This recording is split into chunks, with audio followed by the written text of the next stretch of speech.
Nós vamos compartilhar com os irmãos nessa noite. Nós estamos estudando o livro Lições para o Viver Cristão. O Nélio havia compartilhado a primeira porção, que era sobre o batismo.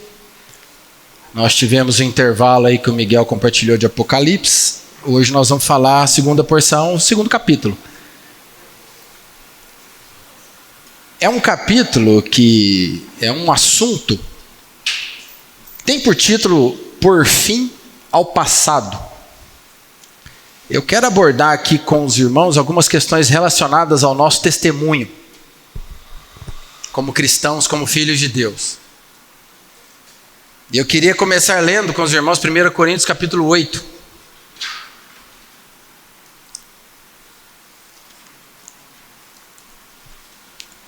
Primeira Coríntios 8, a partir do versículo 1, diz assim: no que se refere às coisas sacrificadas a ídolos, reconhecemos que todos somos senhores do saber. O saber ensoberbece, mas o amor edifica.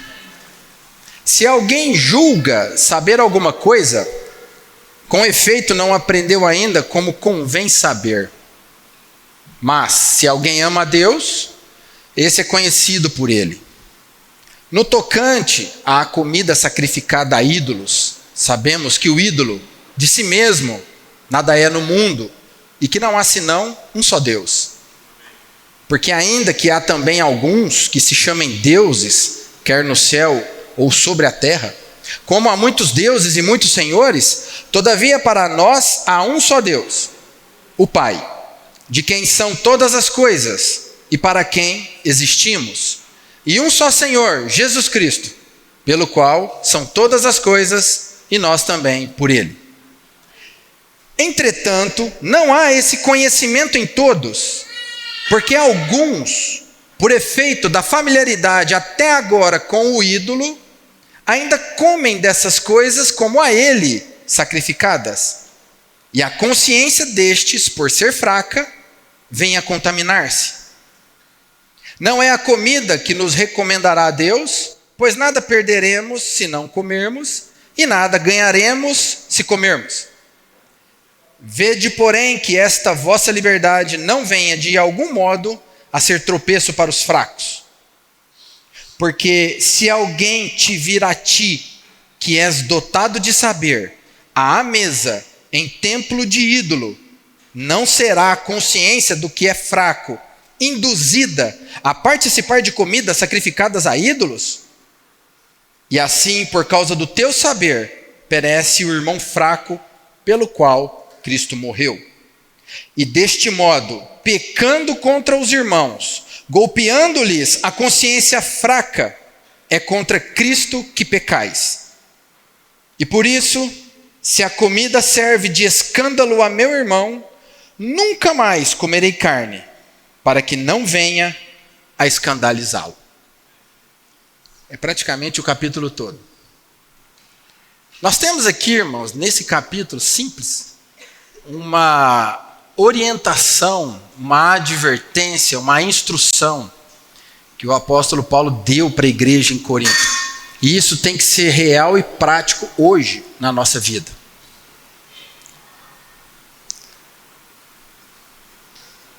Nós temos um princípio muito importante aqui, porque no nosso caminhar como crente, no nosso caminhar como cristão, como filhos de Deus, nós temos uma coisa muito importante a zelar, que é o nosso testemunho, nosso viver. O que nós falamos, o que nós fazemos, e até mesmo o que nós comemos, o que nós bebemos, o nosso viver diário, isso manifesta alguma coisa.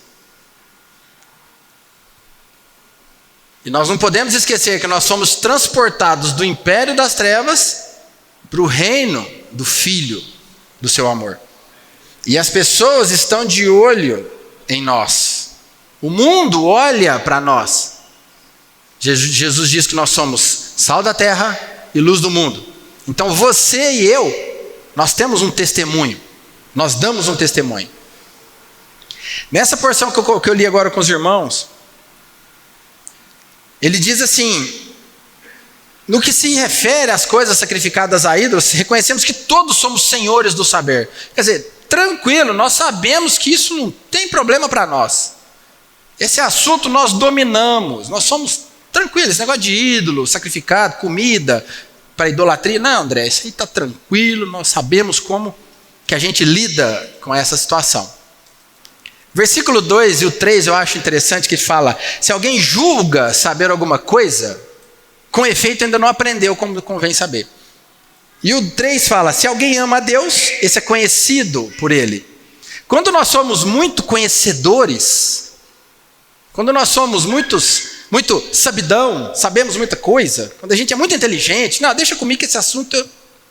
Já a palavra já fala assim, é porque você já nem sabe como convém saber. O versículo 3 fala: mas se alguém ama a Deus, esse é conhecido por ele. Aqui você vê um princípio, que é o princípio do conhecimento e o princípio da vida. O princípio do saber e o princípio da vida. Por qual princípio nós vivemos? Às vezes nós não dominamos muita coisa, nós temos clareza de muitas coisas, mas nós amamos a Deus e amamos os irmãos. Por outro lado, às vezes nós sabemos de tudo, e o nosso amor não é lá essas coisas para com os irmãos. Lembre-se que se você ama a Deus, você é conhecido por Ele. Prosseguindo, ele diz assim que no tocante à comida sacrificada a ídolo, sabemos que de si mesmo o ídolo nada é no mundo. Irmãos, Paulo era alguém livre, tá? Paulo era alguém livre. Para Paulo não tinha nenhum problema. Lembre-se que você também é livre. Paulo comer comida sacrificada a ídolo e não comer para ele não fazia a mínima diferença. Paulo era livre. Então ele fala: o ídolo de si mesmo, por si só, nada é no mundo. Não é nada, o ídolo não é nada.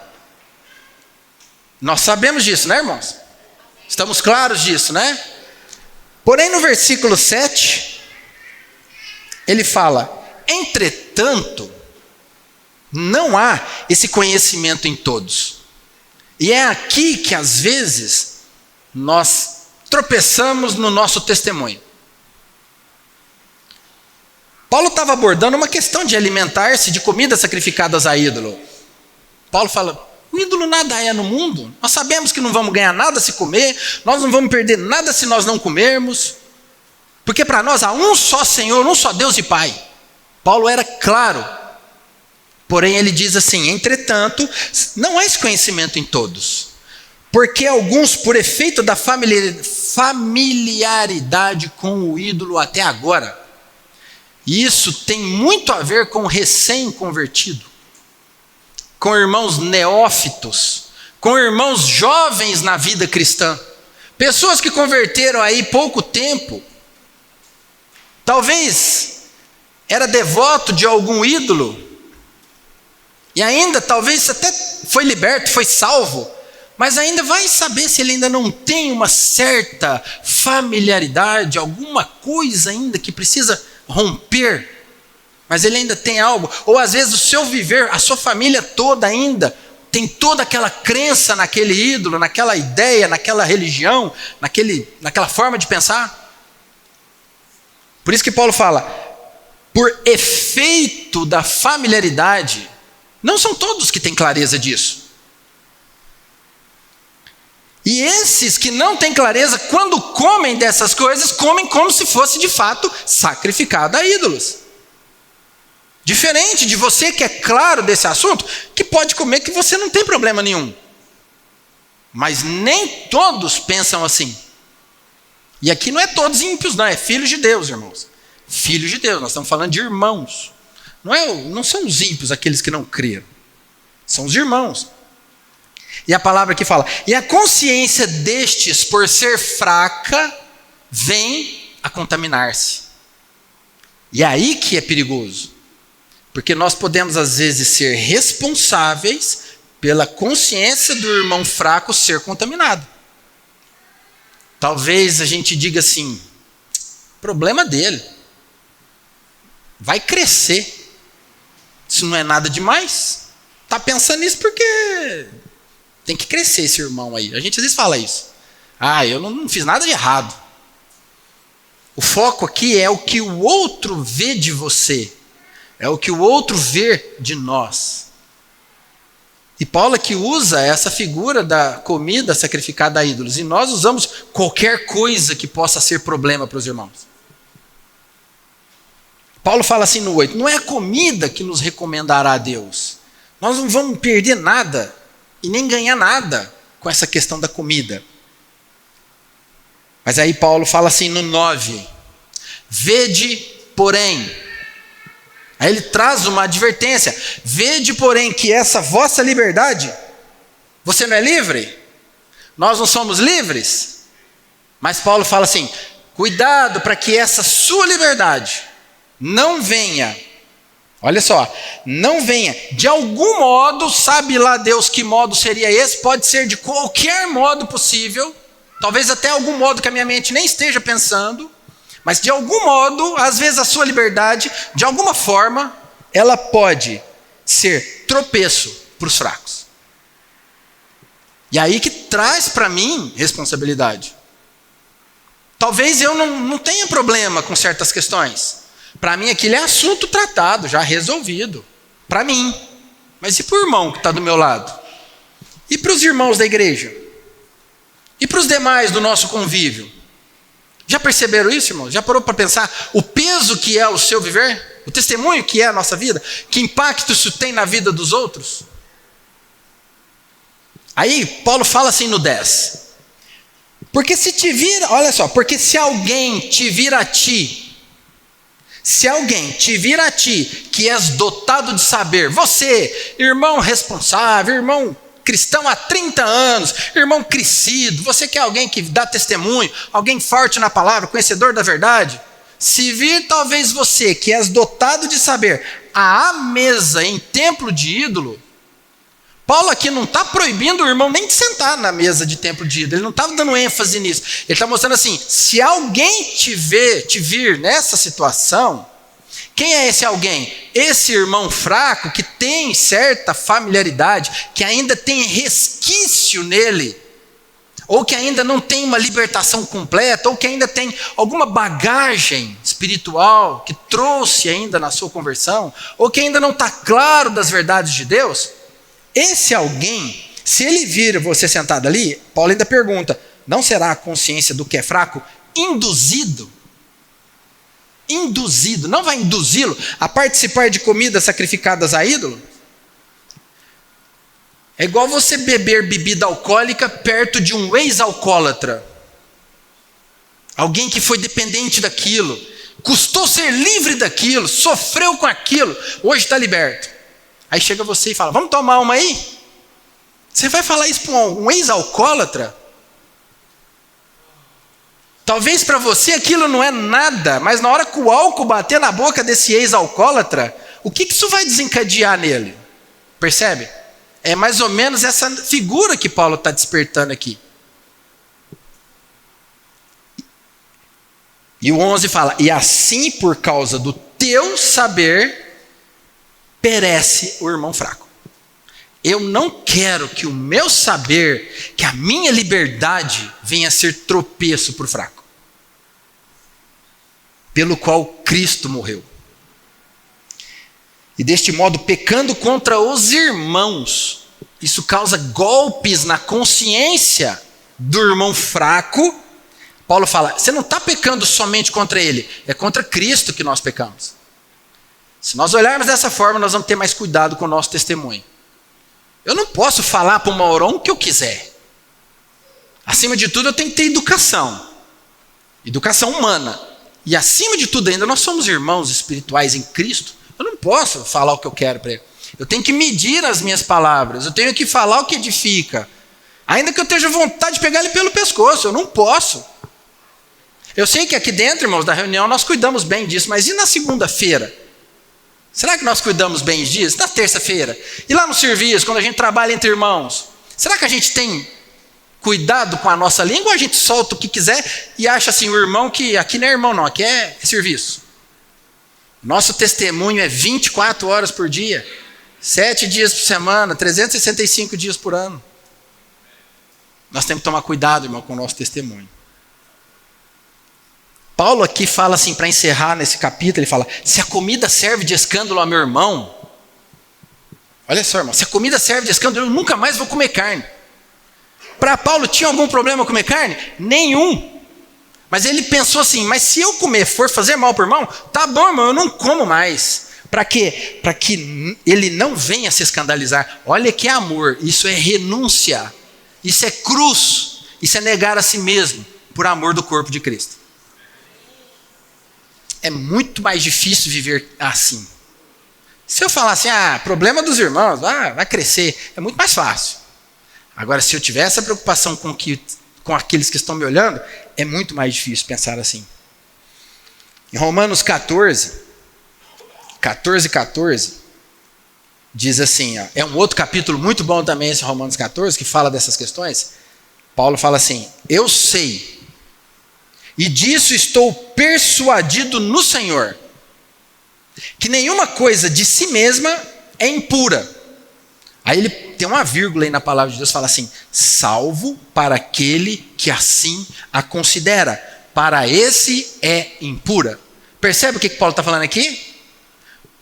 Você conseguiu entender o português do versículo, o texto?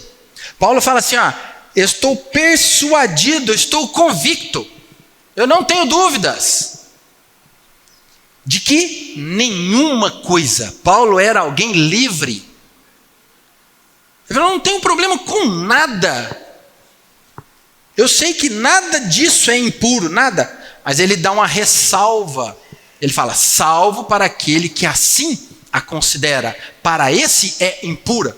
Nessa hora, irmãos, nós temos que andar, recuar no nível do irmão fraco. É igualzinho eu dar a mão para uma criancinha de 7 meses e sair andando com ela. Eu não vou restringir o meu movimento por causa dela? Eu não vou sair andando de qualquer jeito. Eu vou restringir o meu movimento por amor à criança. Andar é algo tão simples para mim. Para ela ainda não. Na carreira cristã, irmãos, tem certas coisas que nós estamos claríssimos, não é problema nenhum para nós. Mas se alguém assim não pensa, e se alguém pensa diferente? Você já parou para pensar nisso? Que isso pode ofender e ferir a consciência de outros? E o versículo 15, Paulo fala em Romanos 14, se por causa de comida o teu irmão se entristece, se ele se entristece, já não anda segundo o amor fraternal. Por causa da tua comida, não faças perecer aquele a favor de quem Cristo morreu. O judeu era muito sério na questão de dieta, não comia carne de porco, só comia, tem todo aquele rito dos animais limpos, dos animais imundos, dos animais puros, daquela dieta que Deus estabeleceu no Velho Testamento. Agora, quando esse judeu se convertia, ele era livre, ele comia carne de porco, ele comia qualquer coisa, ele não tinha animal puro, animal imundo, mas ele era livre, mas o judeu ainda não era livre nisso. E como é que ele vai pregar o evangelho para aquele judeu cheio daquela bagagem? Percebe? Então Paulo estava ensinando, irmão, você tem que ter cuidado, porque a sua liberdade pode ser uma ofensa para ele. Isso gera em nós preocupação com o que nós fazemos, com o que nós falamos.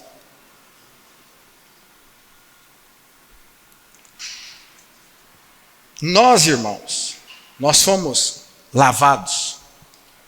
1 Coríntios 6 fala, quando vem falando assim, tais fostes alguns de vós, 6:11, mas vós vos lavastes, mas fostes santificados, mas fostes justificados, em o nome do Senhor Jesus Cristo e no Espírito do nosso Deus.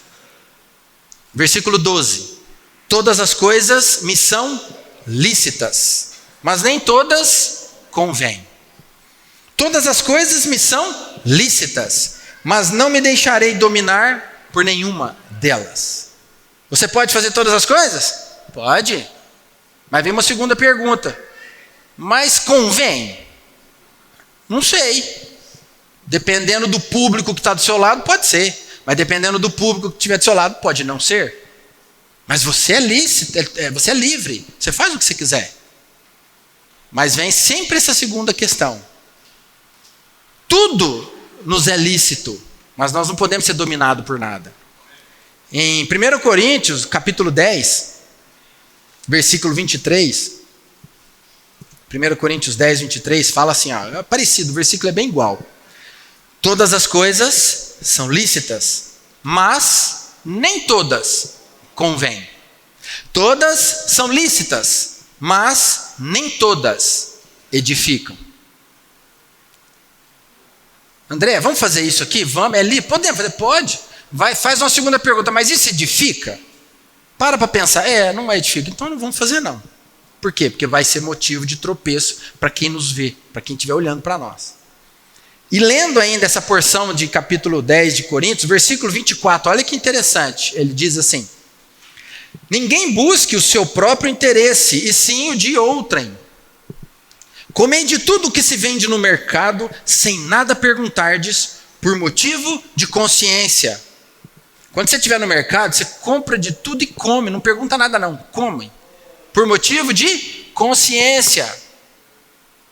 Vou lendo aqui para os irmãos entenderem. Porque do Senhor é a terra e a sua plenitude. Se alguém dentre os incrédulos vos convidar e quiserdes ir, comei de tudo que for posto diante de vós, sem nada perguntardes, de novo, por motivo de consciência. Porém, se alguém vos disser, isso é coisa sacrificada a ídolo, não comais por causa daquele que vos advertiu e por causa da consciência. Aí Paulo fala de quem é essa consciência? 29. Consciência, digo, não a tua propriamente, mas a do outro. Por que há de ser julgada a minha liberdade pela consciência alheia? Paulo está falando assim, se você chegar no mercado, compra e come. Mas se alguém falar, ô André, você vai comer isso aí? Vou. Isso é comida sacrificada a ídolo, hein? Só dele estar me avisando, já é um sinal de que ele tem algum problema com isso. Percebe? Só dele estar me avisando, é porque ele já tem um problema com aquilo. Aí nessa hora, Paulo fala assim, você não come por questão da consciência dele. Não é por causa da minha, não, porque eu sou livre. Mas eu sei que ele não é, porque ele ainda está com dificuldade nessas questões. Ele está me avisando. Então, por causa dele. Percebe, irmãos, que a nossa vida é em função dos outros? Percebe que o seu viver de testemunho, o seu viver cristão é em função dos demais? Isso é vida de cruz. Eu não vivo a vida que eu quero, eu vivo a vida que agrada a Deus. A vida que eu devo viver é a vida que edifica a igreja. Não é que eu quero, apesar de ser livre. É vida de corpo, não é vida de membro. Essa mão aqui não faz o que ela quer. Percebe, irmão? Isso é vida de corpo. Aí Paulo ainda pergunta, por que vai ser julgada a minha liberdade? Por que você vai deixar a sua liberdade ser julgada pela consciência de outra pessoa? Não deixa não. Então seja um com ele. Se ele te avisou, obrigado, tá bom, não vou comer. Isso aqui, o exemplo aqui é de comer comidas, tá, irmão? Sacrificada a ídolos. Mas você pode aplicar isso na sua experiência em qualquer coisa que possa ser tropeço para alguém. Em qualquer situação. Aí Paulo continua. 30. Se eu participo com ações de graça, por que hei de ser vituperado por causa daquilo que dou graças? Por que essa minha liberdade vai ser vituperada, vai ser zombada? Por que eu vou dar motivo para isso? 31. Portanto, quer comais, quer bebais, ou façais outra coisa qualquer, aqui o foco do nosso viver, fazei tudo para a glória de Deus. Você quer trabalhar? Pode trabalhar. Você quer fazer? Faz o que você quiser. Mas faça para a glória de Deus. Todas as coisas me são listas, mas nem tudo edifica. Se o que você quer fazer vai ser para a glória de Deus, faça. O foco é glória de Deus. Aí no 32 ele traz de novo uma advertência. Não vos torneis causa de tropeço, nem para judeus, nem para gentios, nem tampouco para a igreja de Deus. Eu vou ler para os irmãos aqui o rodapé da minha Bíblia. Diz assim, sobre o versículo 31, fazer tudo para a glória de Deus. Ele fala assim: este princípio é bem abrangente e que conclui uma discussão começada lá no capítulo 8. Examine cada comportamento e ato para ver se revela ou não as características de Deus. Outros princípios para guiar a conduta dos crentes são: primeiro, será benéfico? Pergunta isso, é benéfico? Segundo, vai me escravizar? Terceiro, prejudicará o crescimento espiritual de algum irmão? E quarto, irá edificar? Se nós sempre fizermos essas perguntas antes de fazer qualquer coisa, nós vamos saber como proceder. E agora, se eu quero entrar propriamente no assunto do livro, que trata sobre pôr fim ao passado. Por quê? Diz respeito ao nosso testemunho. Talvez seja um aspecto mais voltado para irmãos recém-convertidos. Talvez para você falar: André, isso é tranquilo para mim, eu já estou na vida da igreja. Tudo bem, pode até ser, amém. Mas o que eu quero compartilhar aqui com os irmãos não são mandamentos. Tá? Isso não é assim, você tem que fazer. São apenas alguns princípios, são alguns exemplos que nós podemos trazer para a nossa vida. Por quê? Porque a palavra de Deus, irmãos, ela não dá muita atenção àquilo que uma pessoa faz antes de crer no Senhor. O Senhor dá atenção para nós a partir do nosso novo nascimento. A palavra de Deus, se você for procurar na palavra de Deus, ele não vai ter muita coisa do que você vai fazer em relação ao seu passado. E o meu passado, como é que eu faço? Porque nós temos um princípio de que o nosso passado foi lavado pelo sangue do Senhor. Foi apagado os nossos pecados. E foi mesmo. Tá? E foi mesmo. Então, a ênfase que Paulo sempre dava nas suas epístolas é em relação ao que nós vamos fazer daqui para frente. E nunca do que você fez para trás. Tá? Mas nós vamos apenas tocar aqui em alguns princípios importantes. Por quê? Porque se nós ficarmos olhando muito para trás, nós vamos cair. Nós não vamos prosseguir. Quem olha para trás não consegue andar para frente. É isso? E o que Paulo fala lá em Filipenses? Quanto a mim, não julgo havê-lo alcançado, mas uma coisa eu faço. Esquecendo-me das coisas que para trás ficam, prossigo para o alvo. E é assim que tem que ser o nosso viver. Prosseguindo para o alvo. Isso é fato. Nós não vamos, a nossa carreira cristã, ficar olhando para o nosso passado. Algumas pessoas recebem esse evangelho de como clarificar o passado. E vivem uma vida tormentada, porque não consegue avançar. Fica só tentando arrumar o passado, arrumar o passado, arrumar o passado. Por isso que eu estou dizendo para os irmãos que isso não é um mandamento que eu vou compartilhar. É apenas alguns princípios que a gente traz, que nós devemos ter atenção, porque tem a ver com o nosso testemunho. Tá? Tem a ver com o nosso testemunho. Uma primeira questão aqui seria questões relativas a ídolos que precisam ser eliminadas da nossa vida. Talvez você olhe e fale assim: André, já está eliminado. Amém. Amém. Questões relativas a ídolos. Nós temos várias advertências na palavra de Deus em relação a ídolos. Tessalonicenses 1,9 fala: deixando os ídolos vos convertestes a Deus. Esse era o viver dos Tessalonicenses no passado. Mas deixaram, converteram, voltaram-se a Deus. Amém. É isso aí. 1 João 5,21, João fala: filhinhos, guardai-vos dos ídolos. Aqui já está falando para filhinhos. Já está falando para crente, para cristão, filho de Deus. Guardai-vos dos ídolos. João estava advertindo os irmãos nas suas epístolas. Porque, de fato, esse assunto tem que ser resolvido de forma cabal no nosso meio.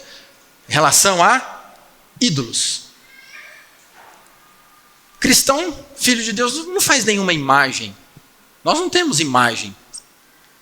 Pingentezinho de imagem de Jesus, de sei lá, qualquer coisa com imagem. Deus é espírito, Deus não é uma imagem. Deus não é um retrato, não é uma foto. Então cristão, quando ele é liberto, ele se liberta de todas essas coisas. Os ídolos não são nada. E a advertência que Deus dava lá em Deuteronômio, no capítulo 5, versículo 8, é uma dos 10 mandamentos. Ele falou assim: não farás para ti imagem de escultura, nem semelhança alguma do que há em cima no céu, nem embaixo da terra, nem nas águas debaixo da terra. Nada. Imagem de nada.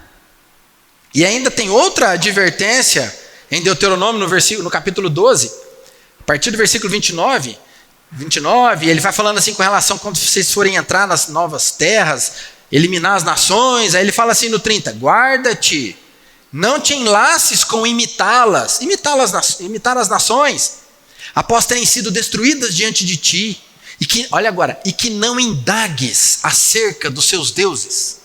Até isso Deus proibiu para o povo. Quando vocês entrarem lá e tirar aquele povo de lá, cuidado com o coração, hein? Não vai adorar os ídolos deles, não. E nem pergunta sobre isso. Nem toca nesse assunto. Percebe? Isso aqui é um princípio. É uma advertência que o Senhor está dando. Não fica perguntando, curioso demais, não.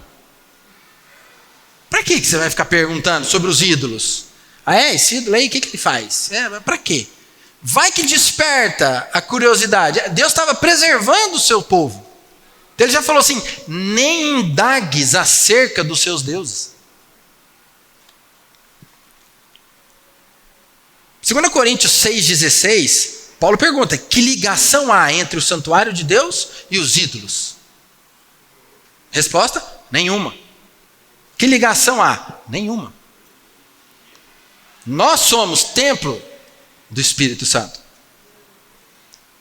1 João 5,21, filhinhos, guardai-vos dos ídolos, que João fala. O que é guardar-vos dos ídolos? Manter-se bem longe disso. Talvez você fale, André, eu não tenho nenhum ídolo, eu não tenho nenhuma imagem de nada. Beleza, ótimo, amém. Mas quantas coisas não são ídolos no nosso coração? Quantas coisas não ocupam o primeiro lugar no nosso coração que não seja Deus? Isso é ídolo. Nós temos que ter coração sincero de falar isso para Deus. Senhor, isso está sendo um ídolo na minha vida. Nós não vamos... quantos filhos de Deus se apegam à superstição? Azar. Ih, irmão azarado, né? Como se cristão tivesse azar. Esse irmão é sortudo. Como se cristão tivesse sorte. Não, isso não existe na vida do crente. Não tem sorte, não tem azar, não tem destino, não tem coincidência.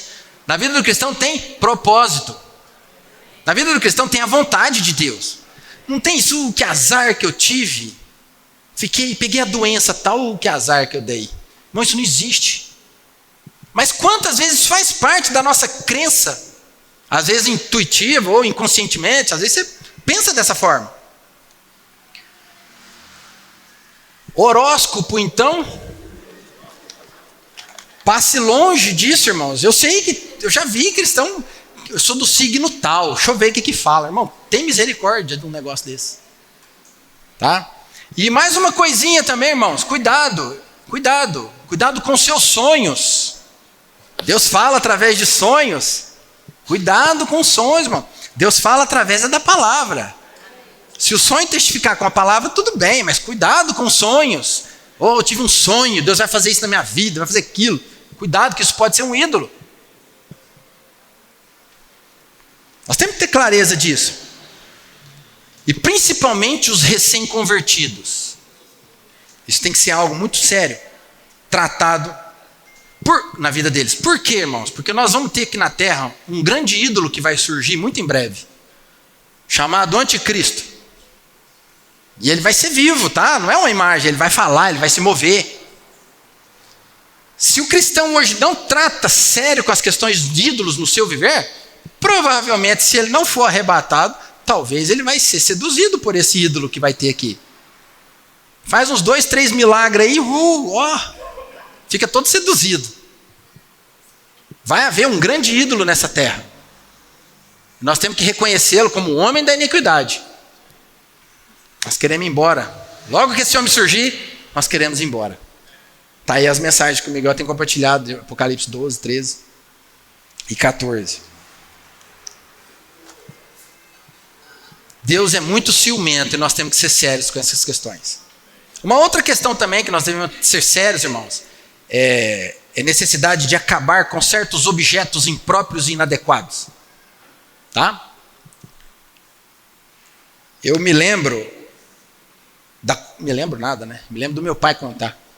da conversão do meu pai, dos meus tios, eles fumavam, eles bebiam, era devoto de ídolos, Santa Rita de Cássia, tinha mais um outro que eu não lembro agora, tinha as imagens, era assim. E o irmão Sebastião Felizmino pregando o evangelho para eles, Ele falou assim, meu pai me contou, o dia que eu converti, filho, ele tinha latões, galão de 5 litros de pinga, tinha 2 grandões assim cheios, tinha fumo, aquelas cordas de fumo, que ele pegava um pedacinho para fazer o cigarro, tinha várias cordas de fumo. Ele falou assim, eu joguei aquilo tudo fora.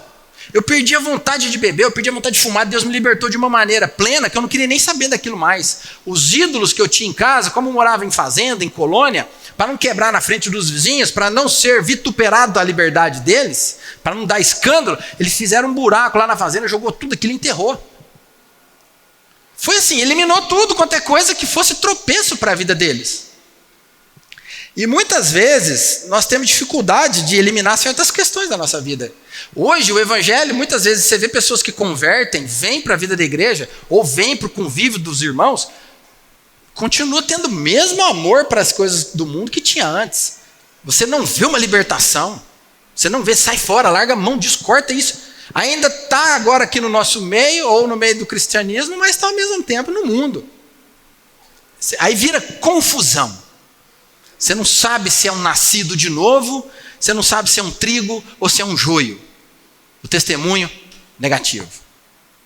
Então essa é uma outra questão muito importante. Isso é um princípio, tá, irmãos? Que eu estou passando, princípios para os irmãos, tá? Uma outra questão também importante, nós temos clareza, que após nós nos tornarmos filhos de Deus, é importante, é a questão de restituir dívidas. Nós temos uma porção na palavra em Lucas 19:8, que foi uma pessoa que vocês conhecem, Zaqueu. Quando ele entra, que Cristo entra dentro da casa de Zaqueu, Zaqueu fala assim no versículo 8, capítulo 19, versículo 8, Zaqueu fala, entre mentes, Zaqueu se levantou e disse ao Senhor, Senhor, resolvo dar aos pobres a metade dos meus bens, e se em alguma coisa tenho defraudado alguém, restituo 4 vezes mais. Zaqueu não fez isso baseado em nenhum ensinamento doutrinário, fez? Ele fez isso porque resultado do trabalhar do Espírito Santo. A atitude de Zaqueu foi resultado. Jesus não mandou ele fazer aquilo. E se ele tivesse restituído o dobro, já estava mais do que bom. Lá em Levítico 6, falava que era 1/5 que você tinha que restituir. Se ele tivesse restituído 1/5, se alguém, por exemplo, se é R$1.000, você restitui 1.200. Ele não, ele falou 4 vezes mais. Alguém mandou ele fazer isso? Isso é obra do Espírito Santo. Isso aqui é um princípio, irmãos, de que mostra que quando a vida de Deus inunda a nossa vida, nós procuramos resolver qualquer pendência que venha atrapalhar o nosso testemunho. Porque agora que Cristo entrou na casa de Zaqueu, o que as pessoas falaram? Começaram a falar, né? Houve bochicho, não houve? Ele se hospeda com um homem pecador. Começaram, ele se hospedou com um homem pecador. Jesus entrou na casa desse homem, esse homem é um pecador. Começou os bochichos. E lá dentro, Zaqueu se converte. Como é que Zaqueu ia sair dali e pregar o evangelho, irmãos? Com que autoridade, com que testemunho Zaqueu iria pregar o evangelho? Ele roubava os irmãos, ele defraudava as pessoas. Como é que ele ia ter testemunho para poder falar alguma coisa? Agora, quando ele se levanta e fala, se eu defraudei alguém, eu restituo 4 vezes mais, calou a boca do diabo. Ninguém podia falar mais nada contra ele. E isso não foi ninguém que mandou, foi o Espírito Santo. Você percebe? Quando a coisa flui da vida, o testemunho é na hora restaurado. O testemunho ele vem para uma normalidade. Um homem daquele agora poderia pregar o evangelho. Ele poderia dar testemunho de vida. Por quê? Porque ele teve uma posição de restaurar certas coisas, restituir certas questões. Por isso que é importante o seguinte, não é só assim, ó, por exemplo, no mundo é assim, ó, eu fiquei nervoso, briguei com o Nélio, fiz uma bobagem. Aí eu olho e falo, não, eu fiz uma bobagem, eu não posso fazer isso mais. Então daqui para frente, eu não vou fazer mais isso. E daqui para frente a gente muda o comportamento. Isso aí mais ou menos é assim que funciona no mundo. Mas nas coisas de Deus não é assim. Se eu fiz uma bobagem com o Nélio, não adianta eu mudar daqui para frente. Eu tenho que procurar o Nélio e restaurar a situação. Eu tenho que resolver o problema. Eu não posso fingir que não aconteceu nada e tocar o barco daqui para frente. Eu preciso restituir. Eu preciso, Nélio, aquela vez aconteceu. Irmão, você me perdoa? Porque como é que eu vou caminhar com o Senhor se eu tenho uma pendência? Entendeu, irmão? Não é só uma questão de resolver daqui para frente. É um princípio isso, tá? Não estou mandando ninguém ficar olhando para o passado. Então deixa eu ver onde que eu errei, que eu tenho que resolver minha vida. Não, não é isso não. Vá diante do Espírito Santo, vá diante de Deus, e a luz de Deus vai falar para você o que você tem que fazer. E quando essa luz vier, seja fiel. Só isso, tá? Só isso. Essa quádrupla restituição que Zaqueu fez era resultado da salvação de Deus na vida dele. E uma última questão que eu quero abordar com os irmãos são questões não resolvidas. Pendências não resolvidas. De qualquer jeito, tá? De qualquer natureza. Aqui falou de dívidas, questões financeiras, mas você pode trazer em qualquer área que venha a ter. Jesus estava falando para as pessoas chegaram e falaram assim, nós queremos te seguir. Aí ele falou, ó, as raposas têm seus covis, né? Os animais dos ninhos. Tal. O filho do homem não tem onde reclinar a cabeça. Ele falou de jeito. Um escriba falou, mestre, eu vou te seguir para onde quer que fores. Eu vou atrás do Senhor, vou te seguir. O filho do homem não tem onde reclinar a cabeça. Aí apareceu um homem para ele entre os discípulos e falou assim, Senhor, deixa eu ir primeiro sepultar o meu pai. Aí Jesus virou para ele e falou assim, segue-me, deixa os mortos sepultar os seus próprios mortos. Deixa os mortos espiritualmente falando, sepultar os mortos fisicamente falando. Ou seja, tem situações que talvez não dê para resolver. Você já foi, pediu perdão, se foi alguma questão financeira, você já restituiu, já fez de tudo, mas a pessoa ainda continua tendo alguma dificuldade com você. Você tem que deixar os mortos enterrar os seus próprios mortos. Da nossa parte, tem que haver sempre a busca pela paz, pela edificação, pela restauração, pela unidade. Sempre. Se a pessoa que você procurou foi uma, amém, a situação está resolvida. Porém, se a pessoa insiste em guardar mágoa, em manter uma divisão, em ter um coração duro, sua parte você fez. Deixa os mortos enterrar os seus próprios mortos. Não há o que fazer. Mas nossa postura tem que ser de procurar resolver as questões. Se há problema, irmãos, entre você ou qualquer pessoa nessa terra, seja irmão, seja do mundo, resolva. Procure resolver.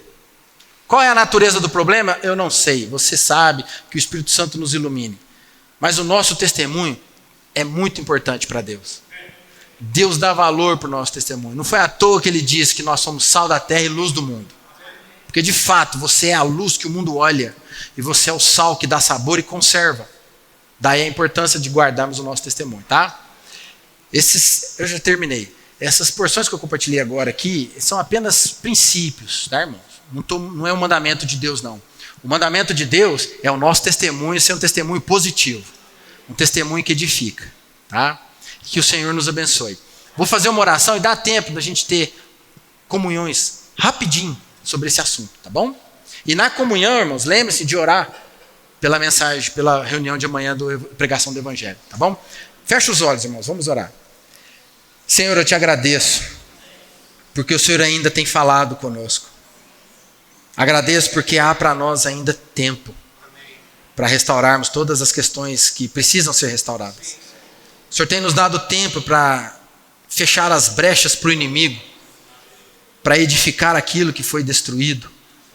E nós queremos aproveitar esse tempo. Por isso, lava, Senhor, o nosso coração. Brilhe a tua luz sobre a nossa vida. E nos ajude a ter um viver íntegro, do qual o Senhor dê testemunho. Nos ajude a ter um viver que amarre o valente. Nos ajude a ter um viver que envergonhe a Satanás. Nós não queremos ter um viver que te envergonhe. Pelo contrário, o Senhor diz que nós somos sal da terra e luz do mundo. Que nós de fato sejamos sal e luz nessa terra. Que o Senhor possa contar conosco para que a sua vida seja manifestada. Por isso nós nos arrependemos de tudo aquilo que tem atrapalhado isso. Nós nos arrependemos de tudo aquilo que tem sido motivo de tropeço. Nosso desejo é a edificação e não a destruição. O Senhor possa nos ajudar a prosseguir, Senhor. Nós não queremos ficar olhando para trás, mas nós queremos prosseguir com o Senhor, sendo sempre um testemunho, tendo sempre um testemunho positivo. Obrigado pela igreja, Senhor. Obrigado por ainda estar falando conosco. Nós oramos em Teu nome. Amém.